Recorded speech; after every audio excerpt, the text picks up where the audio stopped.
This is the day that the Lord has made, and we will rejoice and be glad in it. मेरी दुआ ये है आपके लिए ये दिन वाकई आनंद का, खुशी का और धन्यवाद का हो सके। मुझे बहुत अच्छा लगता है इन दिनों में जब हम अपने आप को खुदा के सामने दीन कर रहे हैं, उपवास कर रहे हैं, प्रार्थना कर रहे हैं, उसके कलाम को पहला दर्जा दे रहे हैं, अंश अंश करके हम उसके रूप में बदलते जाते हैं। मैं धन्यवाद करता हूं, परमेश्वर ने हमें अवसर दिया है कि हम एक साथ बैठकर बात कर सकें। Thank you very much for being with us in this journey. और मैं विश्वास करता हूं इस सीरीज ने, जिसका नाम है द जर्नी, आपको बरकत दी है और आपको आपके आत्मिक सफर में ऊंचा उठाया है। अगर आपने बरकत पाई है, जरूर से आप मैसेज कीजिए, कमेंट कीजिए, and let us know how God has been good to you and has blessed you. You are very much free to use this messages and this series, the examples. और मैं विश्वास करता हूं खुदा का कलाम हमें बेहतर बनाता है। ये 40 दिन मैं विश्वास करता हूं इसीलिए है ताकि अपनी दुआ, अपनी आज्ञाकारिता, प्रार्थना और उपवास के द्वारा I can be a better version of my self. Serving God for over 28 years and teaching the book of Exodus in the Bible College for past 22 years has baffled me कि किस तरह से खुदा का कलाम, बस एक किताब निर्गमन, जिसका अर्थ है टू स्टेप आउट, कदम बाहर निकालना, कैसे हमारे जीवन को प्रभावित कर सकती है। अगर आप पूरी बाइबल पढ़ते हैं, प्रभु आपको बहुत आशीष दे, सहायता करे, मान सकें। पर बताऊं, सिर्फ एक कलाम अगर आप खुदा का अपने दिल में रख लेंगे तो ये हमारे सफल होने का, मुबारक होने का कारण बन जाता है। दिस बुक एक्सोडस जो बात करती है निकल आने की, गुनाह से, पाप से, दलदल से, झूठ से, गुलामी के देश मिस्र से निकल आने की, जिसमें आसमान के खुदा ने 10 बार कहा था अंधकार की शक्ति से, फैरो से, लेट माई पीपल गो। मैं विश्वास करता हूं वही खुदा आज तुम्हारे घर में आज्ञा दे रहा है अंधकार की शक्तियों को, बीमारियों को, निराशाओं को, श्राप को और झगड़े को, कि मेरे लोगों को आजाद कर दो। And let my people go, feel the redemption and receive the power of the blood of Jesus Christ, जो लोगों को आज भी स्वतंत्र करता है। निर्गमन की किताब अपने आप में स्वतंत्रता की कुंजी है। It's a book of redemption that helps us to walk into the presence of God. शरीयत की ये 5 किताबें, उत्पत्ति, निर्गमन, लय व्यवस्था, गिनती और व्यवस्था विवरण, हमारे जीवन में बहुत महत्वपूर्ण काम करती हैं। They give us the basic foundation and the structure of the will of God. किस तरह से एक मसीह को अपना जीवन जीना है, समझना है, चलना है, उसके अनुसार बात कर सकें। प्रारंभिक 4 किताबें बात करती हैं, उत्पत्ति, निर्गमन, लय व्यवस्था और गिनती बात करती हैं इजरायलियों के निकलने की, एक मुल्क बनने की प्रभु ने आशीष देता है। और जब मूसा व्यवस्था विवरण या ये 5वीं किताब तोराह की, शरीयत की, लॉ बुक की, पेंटियोक की, ये आखिरी किताब व्यवस्था विवरण लिखता है, तो बहुत इंटरेस्टिंग बुक है। पहली बात तो सुनिएगा, this is a book of a new generation. ये पुरानी किताब नहीं है। It was written for people under 40। मिस्र देश से जो लोग निकले थे, लगभग 20 लाख लोग लंबा सफर तय करते हैं, पर रास्ते में कुड़कुड़ाने, बुड़बुड़ाने, खतरों, उम्र और परमेश्वर की मर्जी ना मानने, तेज विष वाले सांपों के डसने कारण मर जाते हैं। And now when Moses is writing the book of Deuteronomy, तो वो लिख रहा है नई पीढ़ी के लिए। इसका अर्थ ही यह है, ड्यूटरॉनमी मीन्स रेपिटेशन। व्यवस्था का जो दी गई थी उसका दोबारा से वर्णन किया जा रहा है या उसे डिस्क्राइब किया जा रहा है। सो मोसेस वॉज रिपीटिंग, दोहरा रहे थे वो सब बातें जो उनके बाप दादाओं से पहले कही गई थीं। और आज फिर मूसा व्यवस्था विवरण में, ड्यूट्रॉनमी में लोगों के सामने रिपीट कर रहे हैं वो सब बातें जो खुदा ने मूसा को बताई प्रारंभिक 4 किताबों में। और उनके सामने मूसा खोल के किताब रख देते हैं और कहते हैं, देखो मैंने तुम्हारे सामने श्राप और आशीष दोनों रख दिए हैं। मैंने तुम्हारे सामने जिंदगी और मौत दोनों रख दी हैं। और फिर Moses, this senior man, humble man with gray hair, with all the experience that is backing him up, says, मैं तुमसे गुजारिश करता हूं, जिंदगी को चुन लो, खुदा को चुन लो, जीवन को चुन लो, आशीष को चुन लो। और फिर कहता है ये बातें अपने वंश को सिखाना। मैं चाहता हूं आपके साथ इस एपिसोड में, in this 36th episode, I want to share about the book of Deuteronomy. व्यवस्था विवरण की पुस्तक के बारे में बात करेंगे। अगर आप चाहें तो जल्दी से किसी के साथ शेयर कीजिए, किसी के साथ बांटिए, किसी को इनवाइट कीजिए, ताकि वो भी खुदा के कलाम से बरकत पजीर हो सके। अगर आपने आशीष पाई है, please comment and let us know how God has blessed you through these sessions. Deuteronomy वो किताब है जो मूसा तोरा के बिल्कुल आखिर में, the 5th book, the last book, Torah ends with the book Deuteronomy. और शरीयत की इस किताब में मूसा वो सब बातें जो पहले कह चुका है उन्हें सरल और आसान शब्दों में दोहरा रहा है। याद है आपको, जब आप पढ़ाई किया करते थे, अपने कॉलेज में थे और you were appearing for your final examinations, किताबें बड़ी मोटी मोटी हुआ करती थी और किताबों को पढ़ना और नोटबुक से सब निकालना बहुत डिफिकल्ट हुआ करता था। तो हमारे लिए किसी अच्छे आदमी ने कुंजी बनाई थी, रिमेंबर, की नोट्स। और उसमें चैप्टर 20 चैप्टर हुआ करते किताब में, और इसमें केवल कुछ खास खास सवालात जो आने अनिवार्य थे उनको इस कुंजी में, इस की नोट में या इस गाइड बुक में रख दिया गया था। और जो मेरी तरह लोग हुआ करते थे वो इन्हीं का सहारा लेकर के अपनी नैया पार लगा लेते थे। मैं खुदा का शुक्र करता हूं, खुदा बाप ने हमारे लिए इस किताब व्यवस्था विवरण को रखा है। जब आप पूरी बातों को पढ़ते हैं वो बहुत आशीष की हैं।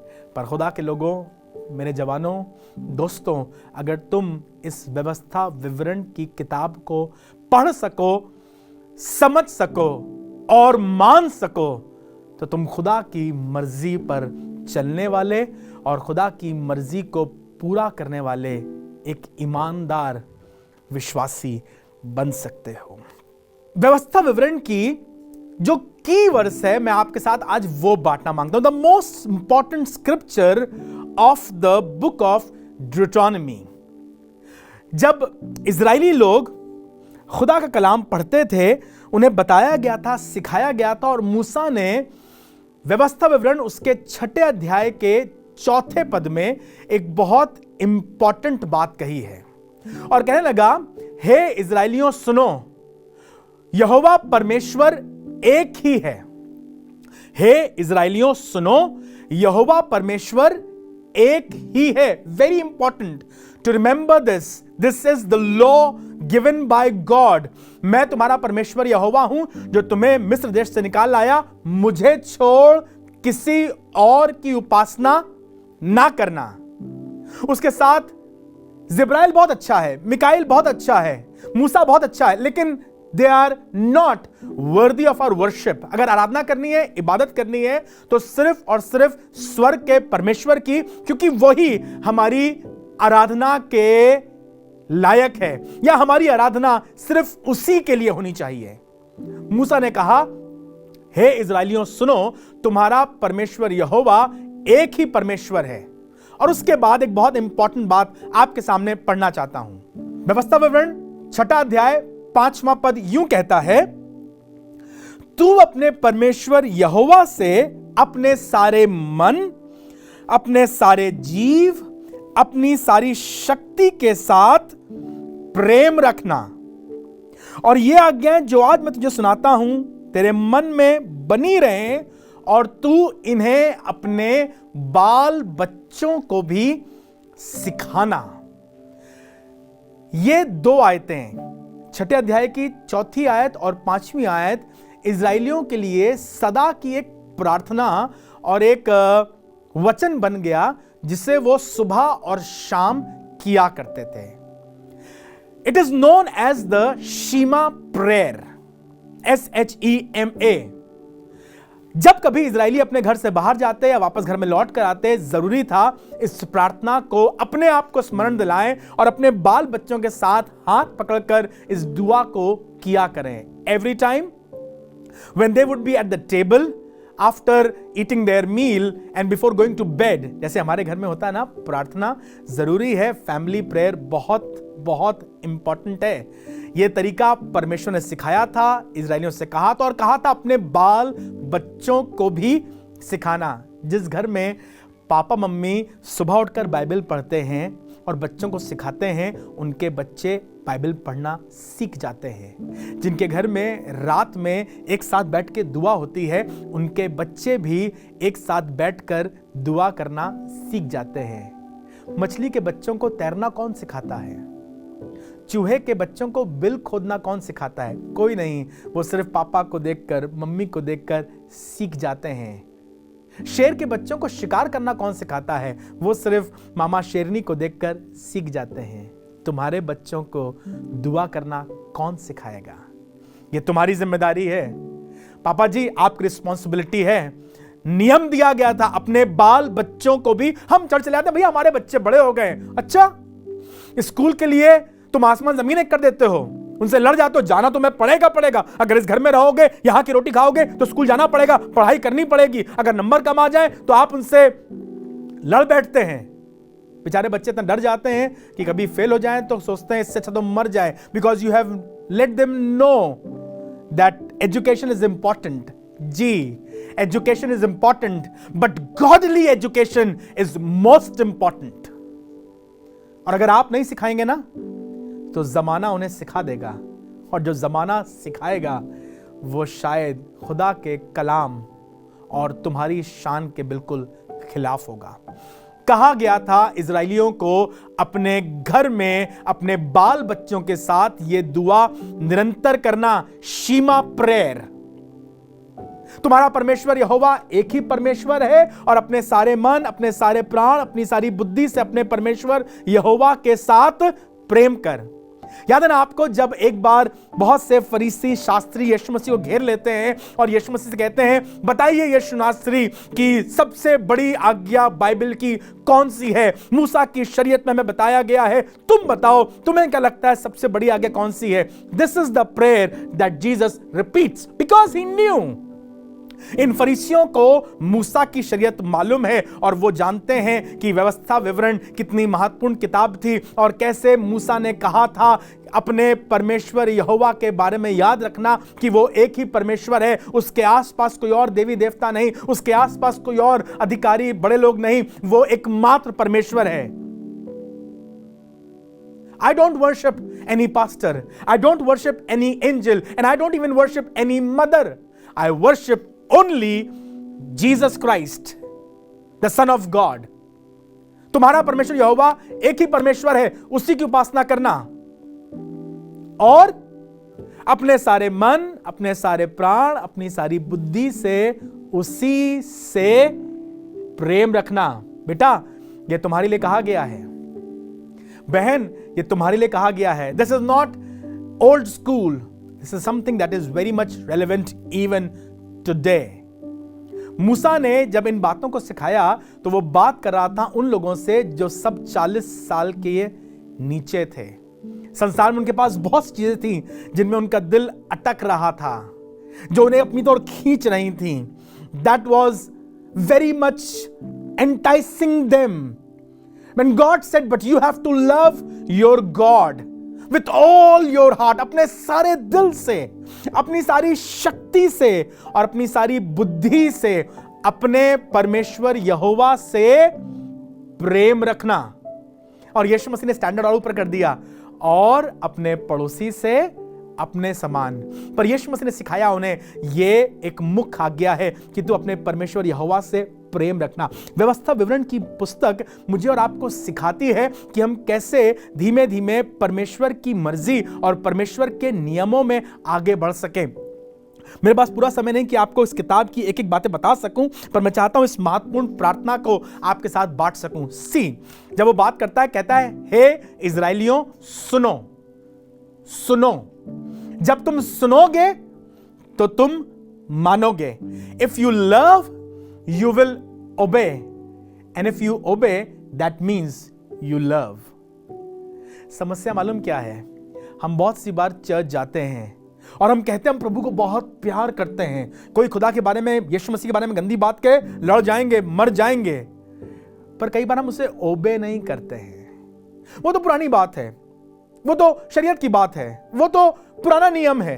Sir, I am sorry, Jesus came to the planet Earth and he said, I have come in to fulfil the law, not to abolish. व्यवस्था मिटाने नहीं आया हूं, मैं पूरी करने आया हूं। और यीशु मसीह ने बार बार कहा, हमें तो इसी रीति से व्यवस्था को पूरा करना है। यीशु मसीह इस व्यवस्था को मानता था, पढ़ता था और पूरा करता था। और मेरी दुआ यह है, मेरी आवाज सुनने वाला हर एक शख्स परमेश्वर के वचन और परमेश्वर की आज्ञाओं और नियमों को मान करके उस पर चलने का प्रयास करे। उसने कहा है, मेरी आज्ञाएं कठिन नहीं है। हां, अपनी कोशिश में करोगे, अपनी अकल से करोगे तो कठिन जान पड़ेगा। जब पवित्र आत्मा तुम्हारी सहायता करेगा ना, तो तुम इन कामों में आगे बढ़ सकोगे। मेरी दुआ यह है, इन उपवास के दिनों में, इन प्रार्थना के समय में, इन रोजे के दिनों में, जब हम कोशिश कर रहे हैं अपनी मर्जी को दबा सकें, अपनी इच्छा को मट्टी में मिला सकें, अपने चाहतों को, अपनी आरज़ू को, अपनी अर्जिश को कंट्रोल कर सकें। The fasting is an effort to minimize, subdue, suppress our physical urges। हमारी जो शारीरिक अभिलाषाएं हैं, भूख, प्यास, गुस्सा, झगड़ा, नींद, लालच, हवस, उसे दबा दें। और क्या? प्रभु की मर्जी, प्रभु की इच्छा, प्रभु का वचन मुझ में पूरा हो। मूसा ने सिखाया और कहा, अपने परमेश्वर की सुनोगे तो उसकी आज्ञाओं को मानोगे। और अगर अपने परमेश्वर की मानोगे तो उससे the combination of loving God and obeying God is beautiful. अगर आप सिर्फ उससे प्यार करते हैं और उसकी मानते नहीं, तो आप अधूरा काम कर रहे हैं, and God is not impressed. या आप सिर्फ आज्ञा मानते हैं पर प्यार नहीं करते, किसी को माफ नहीं करते, गलत है। The combination makes you a good Christian. 28वें अध्याय में आते हैं। 28वां अध्याय अगर आप पढ़ेंगे ना, तो बहुत बरकत से और आशीष से भरा हुआ अध्याय है। और परमेश्वर ने हमारे सामने जिंदगी और मौत को खोल के रख दिया।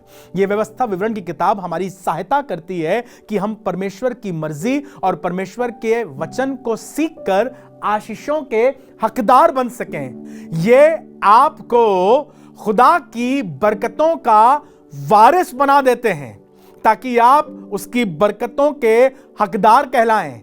आपके पास अधिकार हो, आप कहें यह मेरा हक है कि मैं बरकत पाऊं। उसका हक है कि मैं पूंछ नहीं वरन सिर ठहरूं। उसने कहा है, तू धन्य होगा खेत में और खलियान में, भीतर आते समय और बाहर जाते समय। कैसे? जो आज्ञाएं आज मैं तुझे सुनाता हूं, यदि तू उनको मानने की चौकसी करे। The word of God is not an entertaining word। आप सुनिए, आप प्रचार कीजिए और कहानी खत्म। ये जरूरी है कि माना जाए। अगर खुदा कलाम मानोगे तो तुम्हारी जिंदगी बरकत से और आशीष से भरी रहेगी। अगर आपको खुदा के कलाम से बरकत मिल रही है और ये सेशंस आपको आशीष दे रहे हैं, तो ज़रूर से किसी के साथ शेयर कीजिए, किसी के साथ बांटिए, किसी को फॉरवर्ड कीजिए, and maybe somebody may turn back to God. कल हम लोग बात करेंगे एक एरा के एंड की। जी, we will talk about the end of Moses and a new beginning, a funeral that God performed. खुदा आपको बरकत दे। थैंक यू वेरी मच हमारे साथ ज्वाइन करने के लिए।